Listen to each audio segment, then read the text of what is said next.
बात करते हैं। हमारा टॉपिक है वाइस प्रेसिडेंट।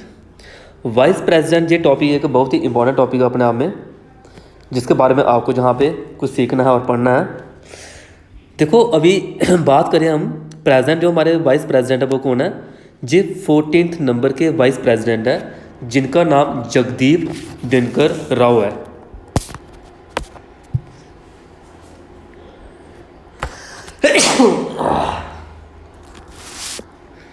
उससे बात करते हैं, जैसे कि कोई आपसे पूछे कि इनमें आर्टिकल, इस लेक्चर में आप ही पढ़ सकते हो कि इसमें कौन सा आर्टिकल है वाइस प्रेसिडेंट के लिए। लेकिन प्रेसिडेंट की इलेक्शन के लिए जो आर्टिकल होता है वो आर्टिकल 54 होता है। जी ध्यान रखना, 54। इलेक्शन जो वाइस प्रेसिडेंट की होती हैं, सेम इलेक्शन आपको ये प्रेसिडेंट की तरह इलेक्शन देखने को मिलती है आपको वाइस प्रेसिडेंट की भी। सिर्फ फ़र्क क्या होता है? सिर्फ इतना सा कि इसमें इनडायरेक्ट इलेक्शन देखने को मिलती है, यानी कि हम वोट नहीं डालते हैं। हम वोट नहीं डालते, फिर वोट कौन डालता है? अगर बात करें तो देखो, इलेक्टोरल कॉलेज की बात होती है, जिसमें इलेक्शन में पार्टिसिपेट करना होता है। इलेक्टोरल कॉलेज को हम निर्वाचन मंडल भी बोलते हैं। प्रेसिडेंट की इलेक्शन में इलेक्टेड मेंबर लोकसभा के, राज्यसभा के जे पार्टिसिपेट करते हैं। लेकिन स्टेट के अंदर असेंबली होती है, तो जहाँ पे आप इलेक्टेड मेंबर ही पार्टिसिपेट करते हैं। इसके बारे में आपको पता होना चाहिए। वाइस प्रेसिडेंट की इलेक्शन में दोनों सदनों के हाउस, यानी कि लोकसभा, राज्यसभा के मेंबर पार्टिसिपेट करते हैं। इसमें आपको ये याद रखना है। वोट होता क्या है? वाइस प्रेसिडेंट की इलेक्शन में स्टेट असेंबली के मेंबर पार्टिसिपेट नहीं करते हैं। इसमें इलेक्टेड और नॉमिनेटेड मेंबर सारे जे पार्टिसिपेट करते हुए देखने को मिलते हैं। आपसे पार्लियामेंट के बारे में कोई पूछे तो उसमें भी दोनों हाउसेस के मेंबर पार्टिसिपेट करते हैं। जैसे कि हमारे देश में जो हेड ऑफ द स्टेट होता है वो प्रेसिडेंट के नाम पे होता है और प्रेसिडेंट को बोलते हैं।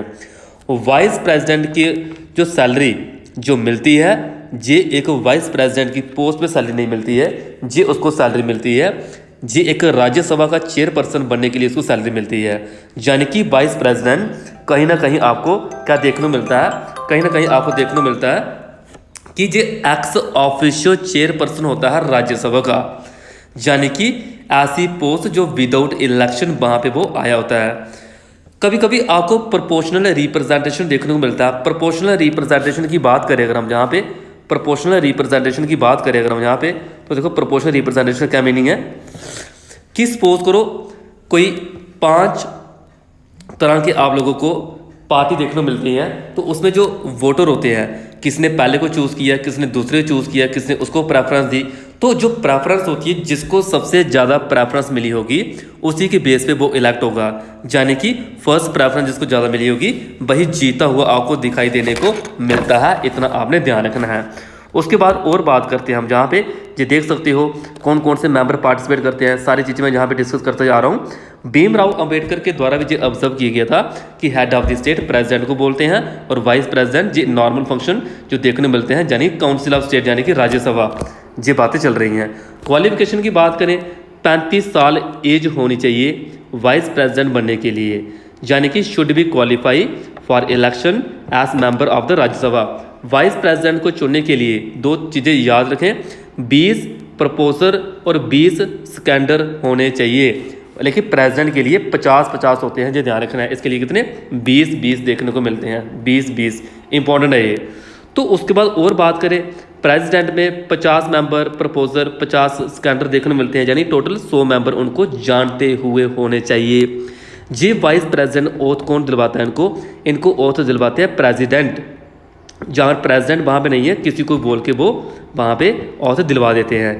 इनका जो कार्यकाल होता है वो 5 साल का होता है। अपना जो रेजिग्नेशन लेटर किसको देते हैं? अपना जो रेजिग्नेशन लेटर देते हैं प्रेसिडेंट को देते हैं, अपना रेजिग्नेशन लेटर।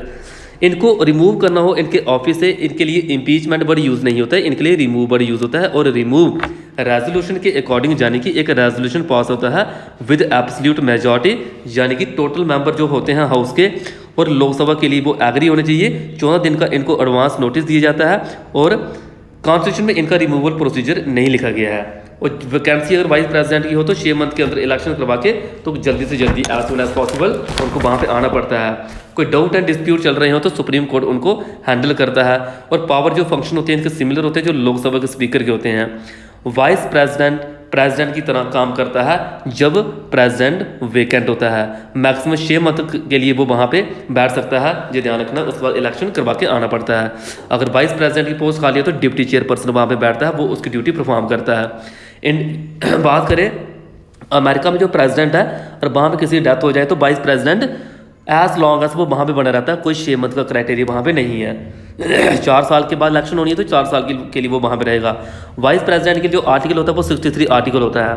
कितना आर्टिकल? 63 आर्टिकल देखने को मिलता है वाइस प्रेसिडेंट के लिए।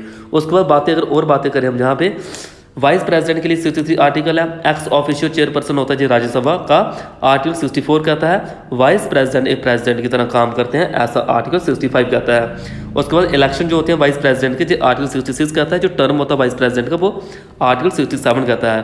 कितने टाइम तक जो ऑफिस को होल्ड करके रखते हैं, जो आर्टिकल 68 है। और ऑथ जो वाइस प्रेसिडेंट को दिलवाई जाती है जो आर्टिकल 69 कहता है। हर एक डेटा मैंने जहाँ पे अच्छे से बता दी है, तो इसके बेस पे आप जहाँ पे क्वेश्चन को भी अभी अटैम्प्ट कर सकते हो। जो क्वेश्चन जहाँ पे हैं, जो सारे आर्टिकल जा रखे हैं, जो क्वेश्चन यूपीएससी में पूछा गया है, ठीक है, दोबारा इनकी री इलेक्शन करके जी दोबारा आ सकते हैं, ऐसा नहीं कि नहीं आ सकते हैं। जिस सीडीएस में क्वेश्चन पूछा गया है ये इंपॉर्टेंट है। तो ये था आपका वाइस प्रेसिडेंट का टॉपिक, जो क्वेश्चन आंसर भी आप अच्छे से इनको पढ़ लेना है।